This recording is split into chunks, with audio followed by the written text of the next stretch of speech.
Welcome, everybody, to this episode of The Monthly Blend, a monthly video podcast brought to you by Next, powered by Shulman Rogers and the Big Idea Connectpreneur community. I'm Tien, Wong, founder and host of the Big Idea Connectpreneur community, which is a global community of over 25,000 investors, founders, and business leaders around the world. I'm also CEO of Opus 8, which invests in customer relationship management and business process outsourcing companies. And Opus 8 also helps companies and alternative investment managers raise money through our network of over 3,000 accredited private investors, angels, and family offices throughout the United States. Along with my co-host, Anthony Millin, who's founder and chair of Next, powered by Shulman Rogers, we are pleased to bring you this monthly video podcast, which will cover trends, information, and interesting research and tidbits, as well as fascinating interviews with game changers and newsmakers here in the Washington, D.C., Baltimore Metroplex. Anthony and I started this podcast a little over a year ago as a way to increase awareness, to break down silos, and as a mechanism to do our part in helping to bring this region together and to help foster innovation and entrepreneurship here. Today, we are absolutely thrilled to have a conversation with the leaders of the two major technology councils in the DC, Maryland, and Virginia regions. Marty Rosendale has been CEO of Maryland Tech Council for the last 4 years. He's also a partner of Newport LLC and host of the Capital M podcast. Jennifer Taylor is president and CEO of the Northern Virginia Tech Council, and prior to that, has held senior positions at the Consumer Technology Association and AARP, among many other things. I'd love to give our guests the opportunity to self-introduce themselves a little more fully. And Jennifer and Marty, I'd like to thank you for joining us today. And why don't we start with you, Jennifer? Well, thank you, Tien and Anthony, for inviting me to your podcast today. It's a pleasure to be here with Marty as well.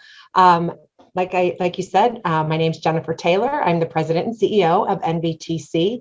The Northern Virginia Tech Council has been around for 30 years. We just had our 30th anniversary, and our mission is really straightforward. We're here to accelerate tech innovation in our region, as well as promote world-class workforce development. So in a nutshell, we want to enable tech innovation to grow and thrive and give everyone an opportunity to participate in this region's workforce.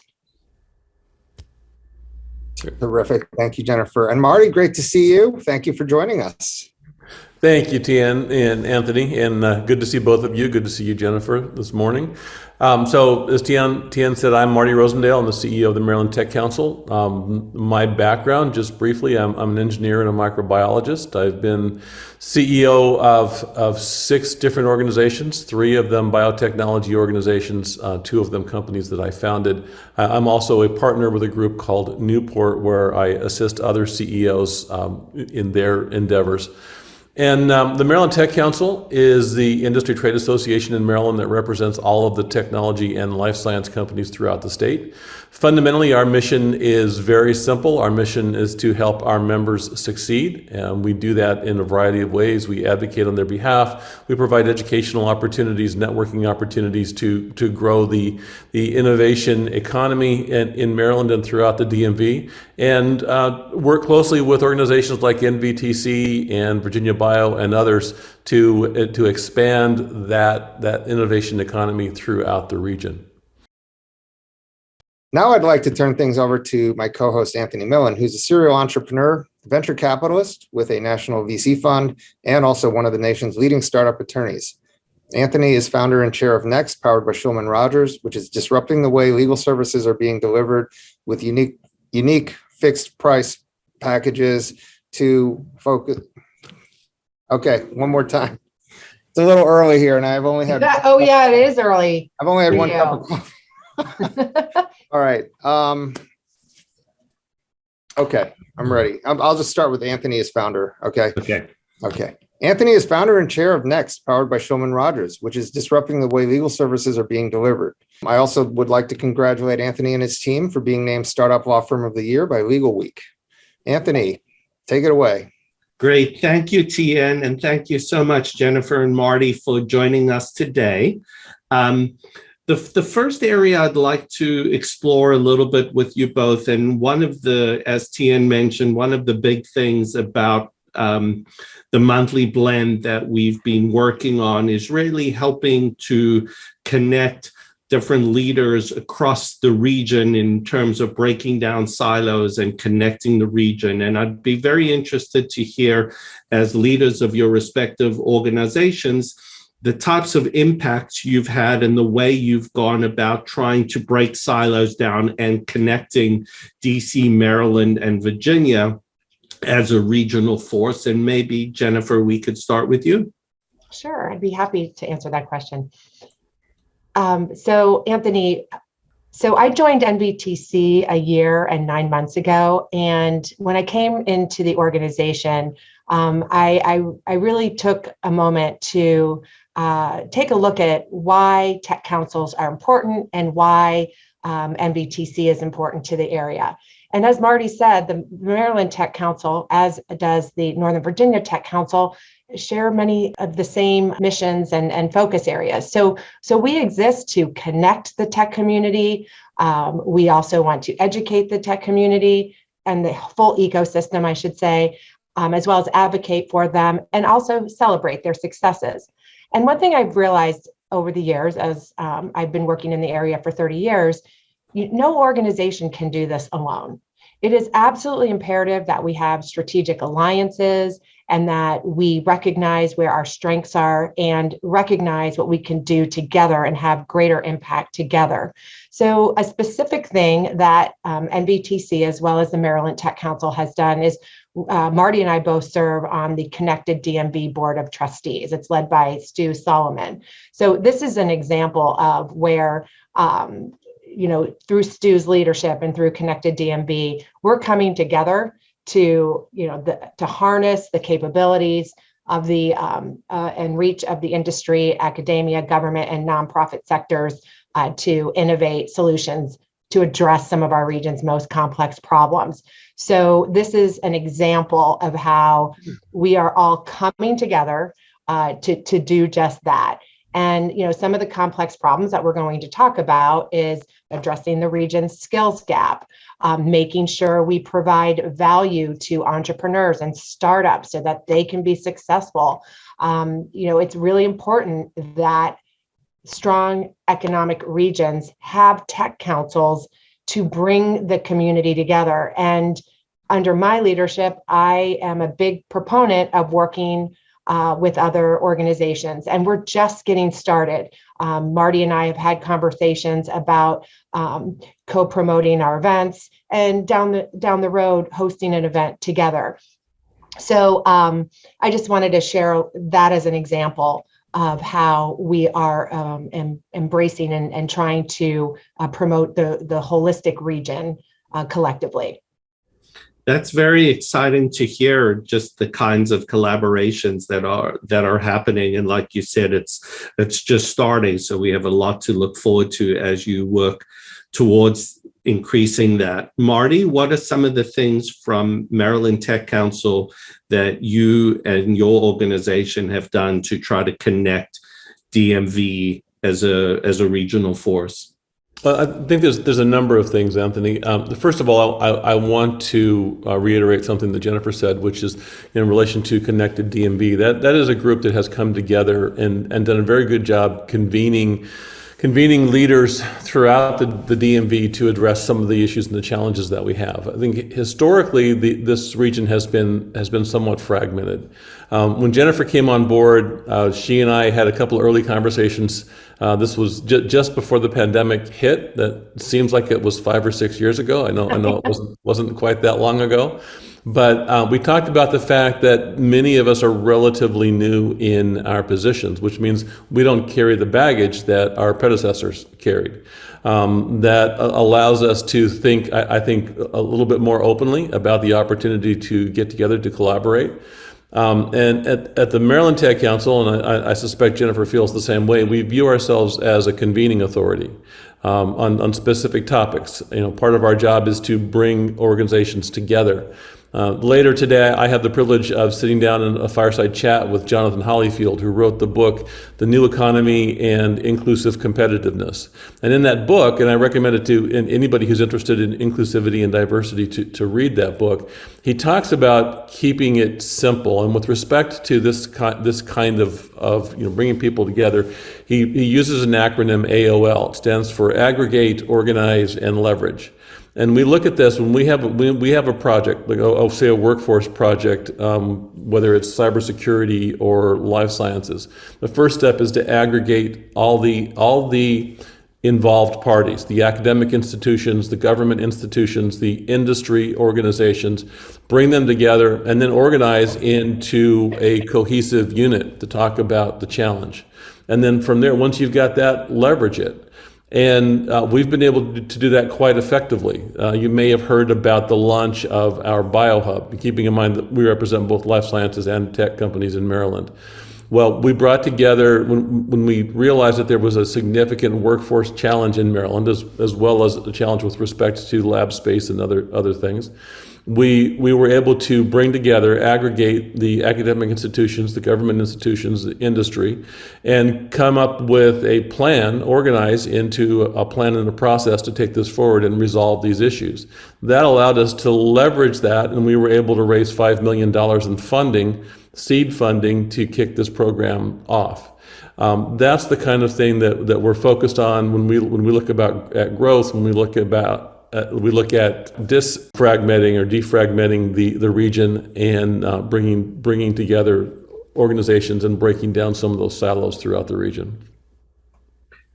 I also want to add, Anthony, if I may, that it's important to recognize that within the different states, each has strengths that are unique to their area. So we should embrace that and we should learn from one another. So case in point, Maryland is a major hub in the life sciences biotech area. And that is something we should celebrate as a region. And recognizing that there will be growth across the river as well in Virginia. But that is something that's very unique and special about Maryland in the 270 corridor. And then on the flip side, in Virginia, we're very proud to be a data center capital of the world. We just released our Virginia Data Center biannual report.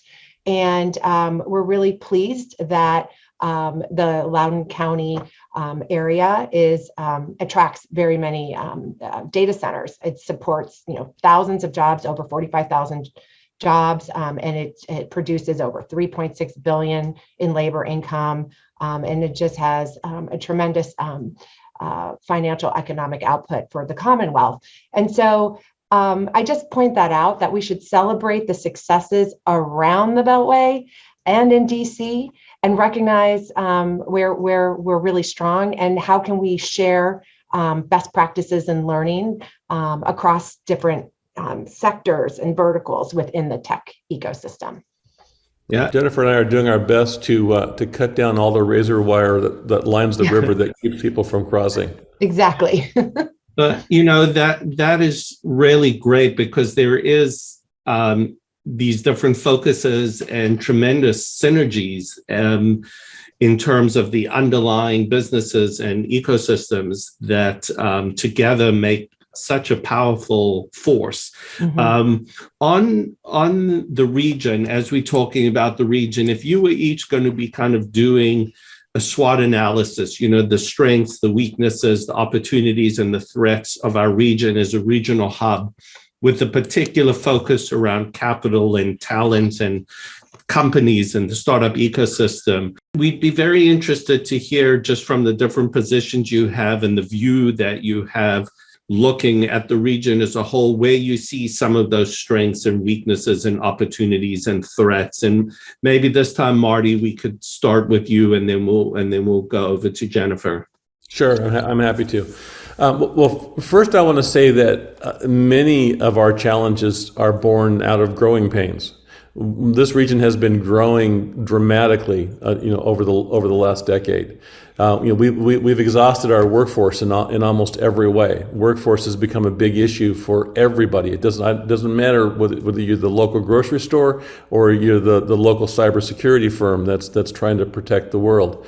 Workforce has become a major issue because we've been growing, and Tien, you know from the work that you do with Connectpreneur, the number of companies that need capital in order to grow. So we have a tremendous capital need because of that growth. But these are growing pains. I mean, they're painful. Don't get me wrong. They're challenging, but they're good problems to have because they represent significant growth. And so areas where we need to focus on these challenges, we need to focus on that talent. We need to focus on bringing together academia and government and industry to build that talent pipeline to provide the workforce for these companies as they grow and the workforce of the future. We need to focus on that capital. We need to bring more capital into this region. Part of that is working with the leadership teams in these companies to help them understand the capital markets and how to access that capital. My personal opinion is the capital markets are international markets, and we should help our companies understand that and help them access that international capital. And as we do that, I think we'll find that investors will see more and more the value of the companies and the businesses being produced in this region, and we'll see more and more of them show up here, which will be a good fallout from that. But these are the areas that I believe we need to spend a lot of time focusing on. And as we focus on workforce, we have a tremendous opportunity. The innovation economy has created an opportunity to be more inclusive than we have in the past. And so outreach into disconnected communities and pulling them into the innovation economy has to be a big part of what we do. I like to say that it used to be a moral imperative to be more inclusive. Now it's become an economic imperative. And we have to get in and make that happen. Jennifer, what are some of the things you see as our region's strengths and opportunities and challenges? So to build on what Marty was sharing, I think that from my perspective and from the perspective of NVTC, the area of capital is something where we have opportunity for growth and improvement. Startups and young companies need greater access to capital. And in my opinion, we can do a better job of providing mentorship and help entrepreneurs accelerate their business ideas and their innovations. There are many boutique niche organizations to aid in this effort. I'm meeting more and more each week that I'm in this job from organizations like TIE DC and Open. And so one of the things that we're going to be working on, and this aligns with our strategic plan that we completed last year, is providing more value and more assets that can help entrepreneurs thrive in this area.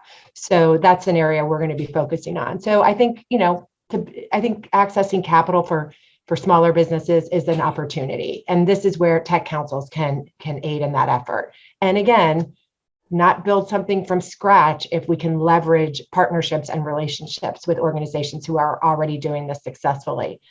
As it relates to talent, we've been reading in the news for years that we have a skills gap around the country. I have the pleasure of having 12 university presidents on our board of directors. And when I speak to them, some of them will push back and say, well, there isn't a skills gap. It's just a mismatch. And so this is a strength that we have in our area. We have a lot of talent. We need more, but we have amazing universities and community colleges and alternative pathways to access these jobs, like through apprenticeships and other work-based learning and certification opportunities. And so we need to leverage the talent that we have that's coming out of our regional schools. And so I see it as a strength, but again, we have the opportunity to do a better job of making sure that they are prepared and have the skill set that they need to access these thousands of open jobs that we have across the region. And, we can't address the skills mismatch, if you will, without bringing the companies into the fold.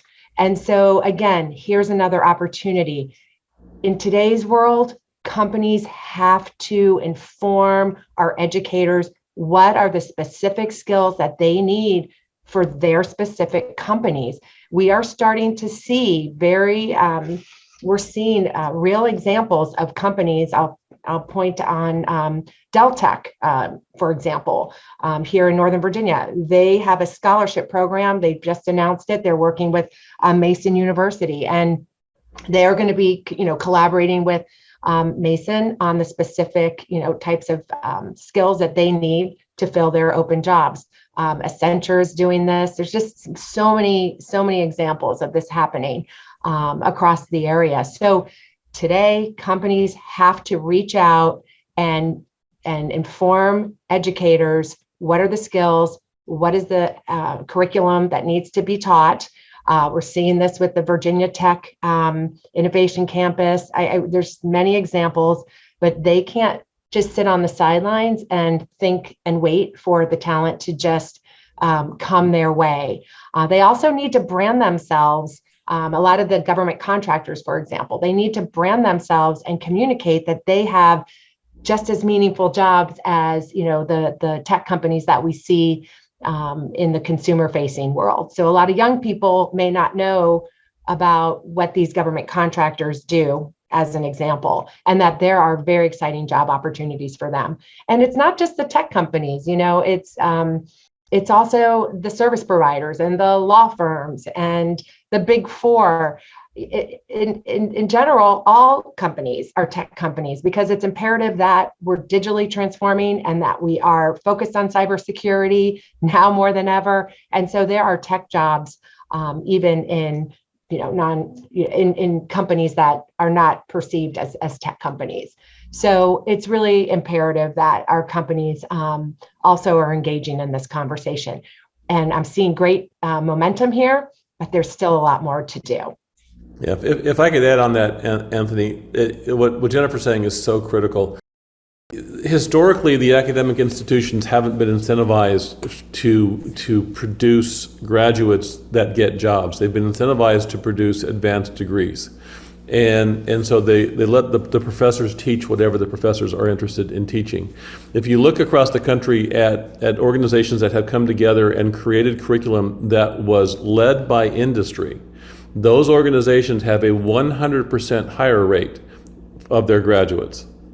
And if we can make that happen, if we can get industry more involved and get academia to listen and pay attention, we can resolve the skills gap that we're talking about.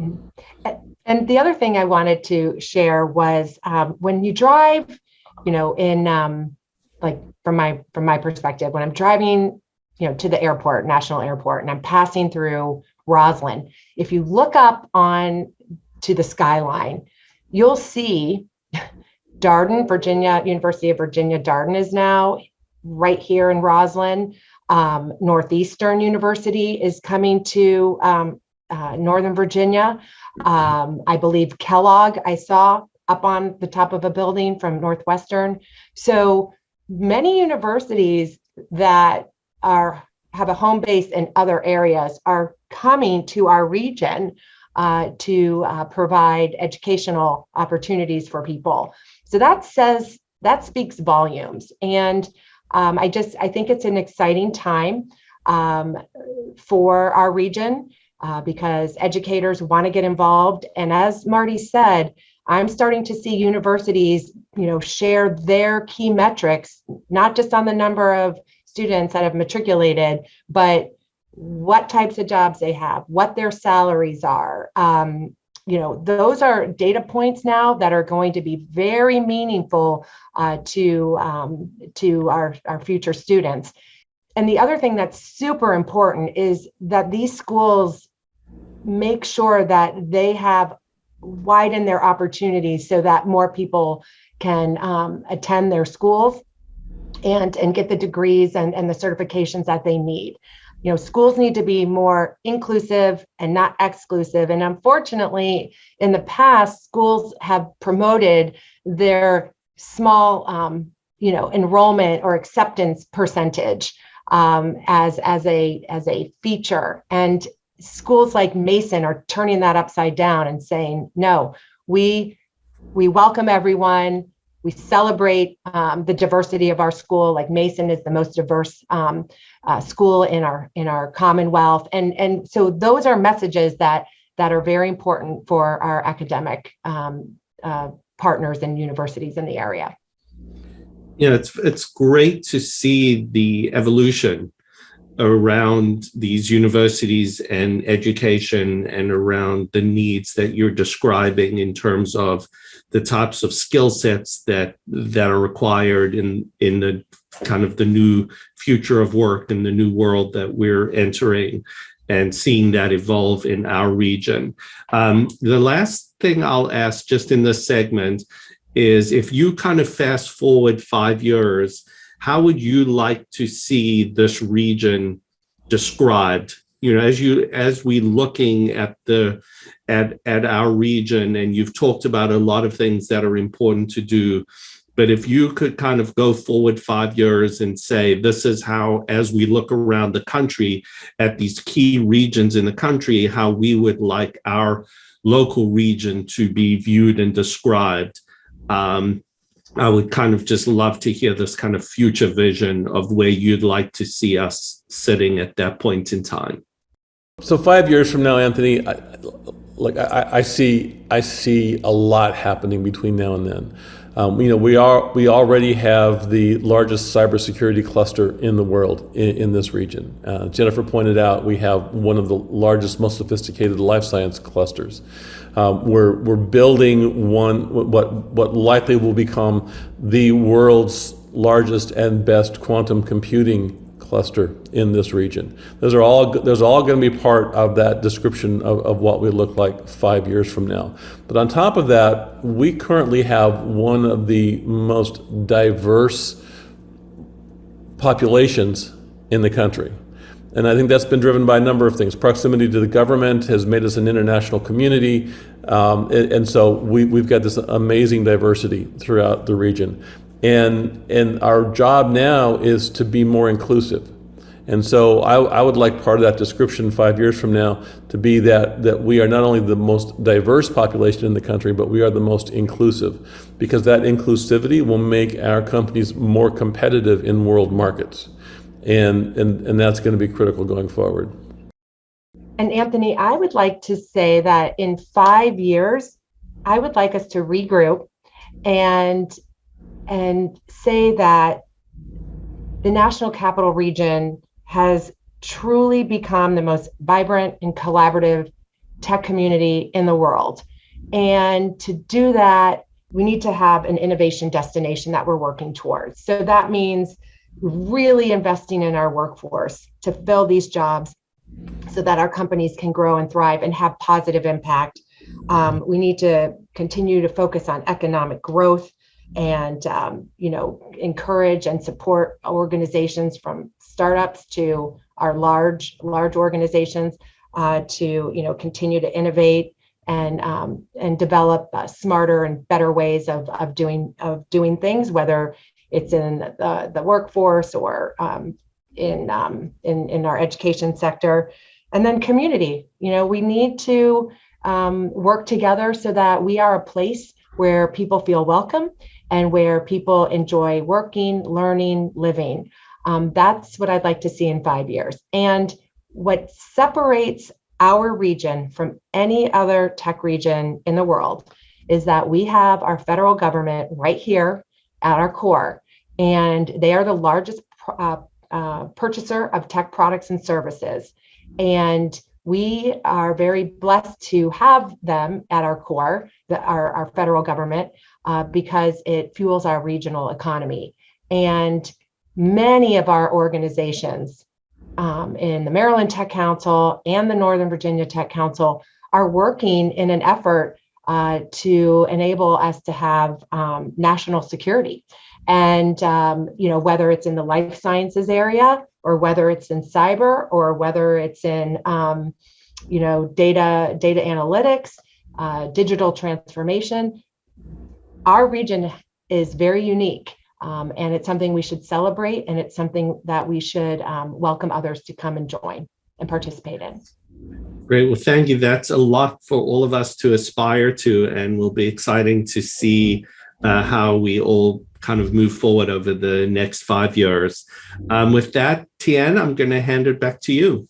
Yeah, great. Really inspiring 5-year visions from Marty and Jen. I mean, I really hope so. And I think I'd like to pick up on some threads that both of you discussed, which is obviously the necessity to attract capital, to attract talent to our region. And, Marty made a very, very good comment, which is, inclusivity is no longer a moral imperative. It's now an economic imperative. So I'd like to hear a little bit about, what Northern Virginia Tech Council and Maryland Tech Council are doing to promote ESG and diversity inclusion among your own organizations as well as your member organizations. Are you doing anything special, or can you talk a little bit about that?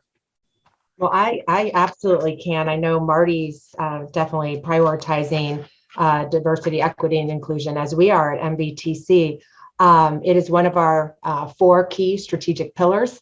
And what we have done specifically over the past year, and we are going to do more, is we are being very intentional about ensuring that our board and our membership is diverse and represents the full community, not just in age and race and gender, but also diversity of thought and we want to make sure we have a whole range of companies represented on our board so that it truly represents our community. And also we're taking a look at, how we're just being very intentional about inviting people to be part of our organization. So that's number 1. Number 2, we've developed a diversity, equity, and inclusion community of interest.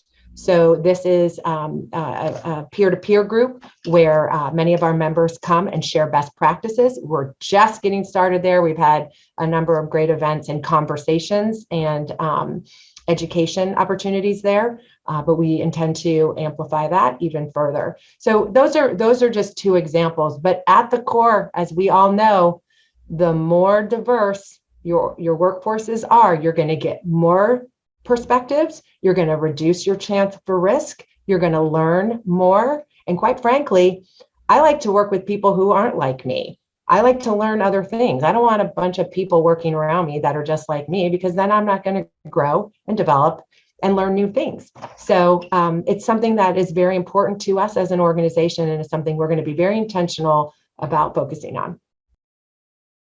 That's terrific, Jen, and it's been great to see the changes since your tenure started.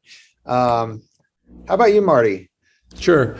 So Tien, a lesson I learned a long time ago is that diversity in the leadership really matters, and it absolutely makes you more competitive. A friend said to me about a year ago, we were talking about this topic, and she said, if your leadership and your advisors are not diverse, then your perspective will be limited. And I think that's an interesting statement, and it's absolutely true. Now, when the conversation around inclusivity, diversity, and equity escalated during the pandemic, I really wasn't sure what a industry trade association, what our role ought to be in that. And so I spent a lot of time talking with our members, talking with our board directors, and those conversations all kind of ended up on a similar topic, which is technology has historically contributed to the problem. Access to technology has been a problem. It's created the technological gap, which has contributed to the social gap, which has contributed to the economic gap. And frankly, one of the things that we learned in the pandemic is that we are moving much more rapidly to a cashless society than we had been before the pandemic. And if we don't become more inclusive, we are going to have large groups of people in this country that will be excluded from the economy. And we can't do that. We absolutely can't do that. So the approach that we're taking, we created our inclusivity, diversity, and equity group. We brought together some very senior leaders that are passionate about the topic. and formed what we call the TI2 initiative, which is the Technology Inclusivity Initiative.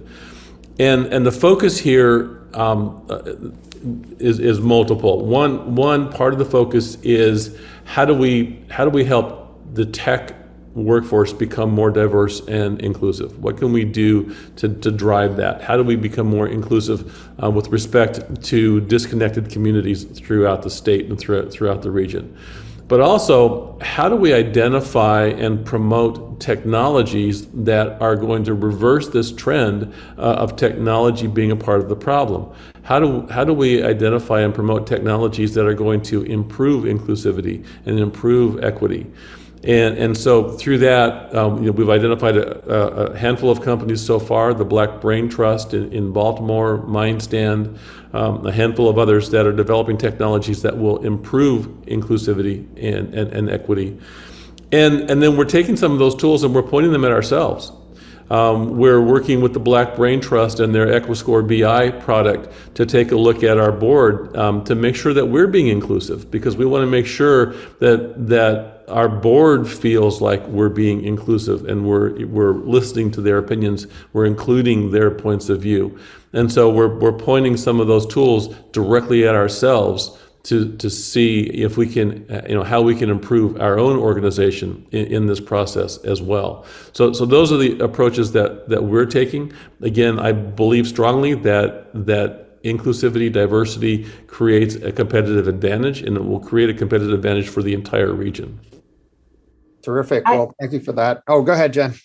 So, Tien, the other thing that NBTC is doing, and I know Maryland Tech Council is doing the same, at our state level, we are continuing to advocate for increased access to, 5G or, broadband availability. So, that is something Governor Youngkin is moving forward and has already made many advancements there. But we have to invest in our digital infrastructure.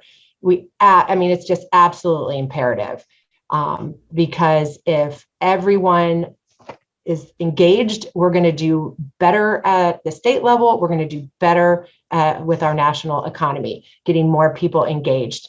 We've got to address this divide that just keeps getting bigger and bigger with each year. So I like what Marty said, that technology, it does so many good things, but it can also, sometimes it's negatively impacting our growth. And so we have to be very mindful of that, especially in AI and machine learning. So anyway, I just wanted to share that we're also advocating for greater broadband access.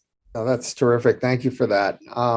My next question is about sort of key initiatives for you guys this year. I know Marty's very active in Annapolis, and Jennifer, you're active obviously in Richmond, but also expansion. Marty, congratulations on moving into Baltimore and Prince George's and in a formal way. And Jennifer, you're continuing to, turn things around over at MVTC from a membership and financial, et cetera, standpoint. So congrats on that. But what are sort of your top initiatives or goals for this year? So I'll take that one. So the goals for MVTC for 2022, this calendar year, and then moving into our next fiscal year, are really focused on four things. And this is at a very high level. We want to continue to grow the tech community. At MVTC, we want to continue to grow our membership. I'm pleased to say that since I started, we've grown our membership almost 30%, and we continue to grow it. So what that says to me is organizations want to be a part of where tech thrives, and they want to connect with others to help them grow their businesses. So we're going to continue to grow our tech community.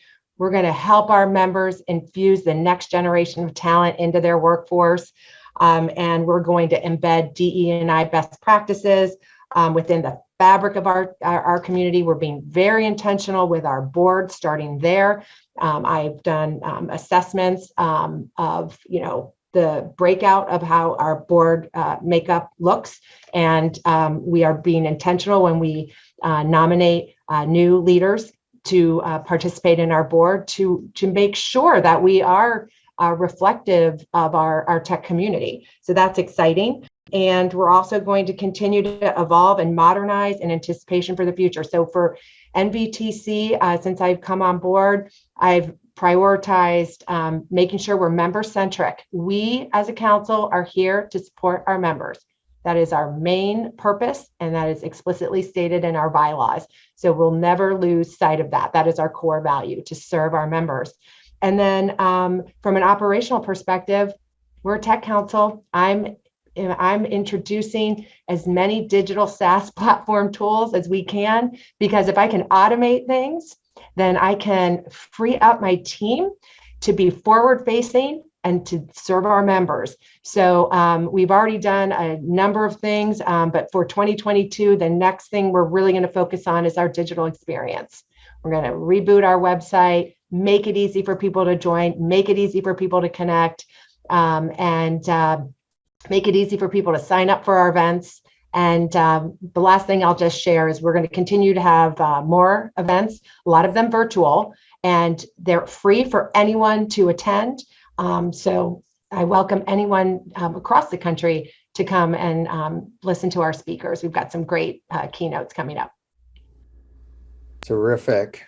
How about you, Marty? Well, so I just decided that my first priority is to go visit Jennifer and learn what she's doing with technology. So that sounds fascinating. I'd love to see what you're doing, Jennifer, and how that might apply to the Maryland Tech Council. Everything Jennifer said applies to MTC as well. It's about growth, and I have said since the day I came into the organization, our only mission is to help our members succeed. That's what industry trade associations do.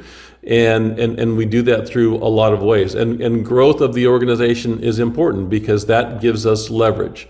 The bigger we are, the more leverage we have in Annapolis or Richmond or on Capitol Hill. And so growth of the organization is important. And we've been growing very well as well. We're up to 550 members as we speak. And so that growth is a big part of the next year as we look forward. But again, just like Jennifer pointed out, workforce development is key. And the only way that we're going to do that properly and well is if we convene the right parties. They have to come together. They have to organize. Government, academia, industry have to come together under the leadership of industry to make that work. And so that is a big part of our focus and our growth plan going forward in the next year as well. So that's a long way for me to say I agree with everything Jennifer said. Oh, that's great. Yeah, I mean, it thrills us to see you guys collaborating or hoping to collaborate down the road as well, operationally and otherwise. Final question for you guys about the future of workforce. I think it's a little bit early days in terms of how things are going to play out in the long run. But, how do you see these big questions around future of work? Not only for you guys, as well as for the companies in the members you have, as well as sort of companies in the region. And we have a diverse group of companies here, ranging from cyber to life sciences to GovCon. I mean, how do you see this stuff playing out if you had a crystal ball? I don't think anybody knows yet. I got to tell you, the number one question when I'm talking to our members that I get is, what is everybody else doing? And that's because they haven't figured it out. I mean, there's a strong desire to bring people back to the office because it drives culture. It keeps people connected. Technology has been great. Without technology, the pandemic would have been far worse than it was. And so the technology is certainly helpful. I don't believe, and our members don't believe, that it's ever going to go back 100% to the way it was. There's always going to be hybrid environments now. But everyone is still trying to figure it out. How hybrid is it going to be? And should I require employees to be in the office certain numbers of days or certain days so that they can be with their team members on those days? And they're still working through those challenges. So I think we're going to continue to see some adaptation to this new environment over the next year, possibly 2 years. I think the fact now that the hybrid or virtual environment is allowing us to recruit employees from around the world is making a difference as well. It's doing two things. On the one hand, it's allowing our companies to recruit employees from outside this region, but it's also taking some of our employees away because they can work from home and work for companies in California, in Geneva, or wherever. And so we're seeing a new dynamic with respect to that.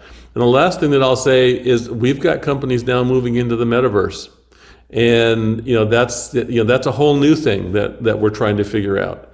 So what does that look like? Should the Tech Council be buying real estate in the metaverse right now so that we have a presence there? The idea of holding conferences in the metaverse where our avatars show up in our place. That's is something that we need to look at. Our chairman, Todd Marks with MindGrub, he announced a few weeks ago that they've purchased real estate in the metaverse. They're moving into the metaverse. So, this is something that we need to contend with. It's something that we need to try to predict what it's going to look like going forward, and we need to be prepared for it. So there's a lot that's going to happen, and nobody's quite figured it out yet. How about you, Jen? What are your thoughts? Wow. Well, the future of work is a topic I've been following and reading and speaking on for the past 5 to 6 years, and especially while I was at the Consumer Technology Association. And we all know, like 2 years ago when we were all sent home, that the future of work grew. All the things that we talked about before with the future of work just grew exponentially, like within months. And I'm not going to tell a lie. It was hard for me to get used to working from home and being on Zooms all the time. But now that I reflect back over the last 2 years, I've met more people. I've been able to get more quality work done because I'm not wasting time driving in the car or even like getting dressed up every day. I feel more relaxed. I feel like I can do more quality work. I'm meeting more people because I'm not having to drive. Everything before was meeting people in person. Now, with that said, moving forward, I think what we're going to see is hybrid environments because there is a place, there's really a benefit for letting people have a good quality chunk of time, whether it's a couple of days or it all depends on their role, where they can get their individual thinking and their individual contributions done in an environment that they enjoy working in, and that's home. And then they can have like some balance. And if they have young children, they can go take a break and spend time with them. So with that said, though, we need to still have places where we can collaborate and brainstorm in person.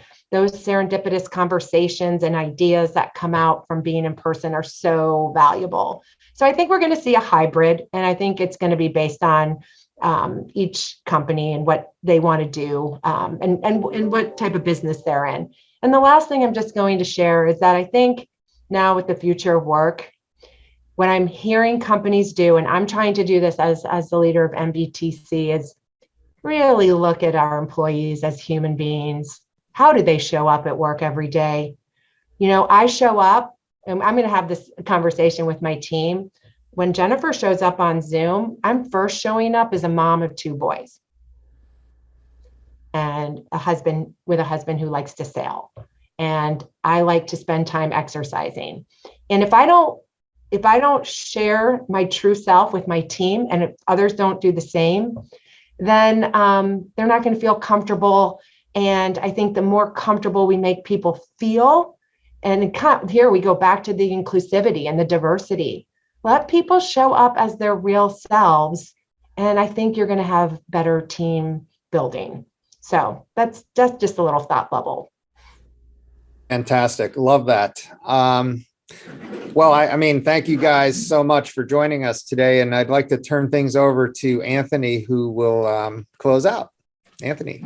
Great. Thank you, Tien, and Marty and Jennifer. Thank you so much for joining us, for sharing your insights and thoughts with us today. So helpful and enlightening and informative.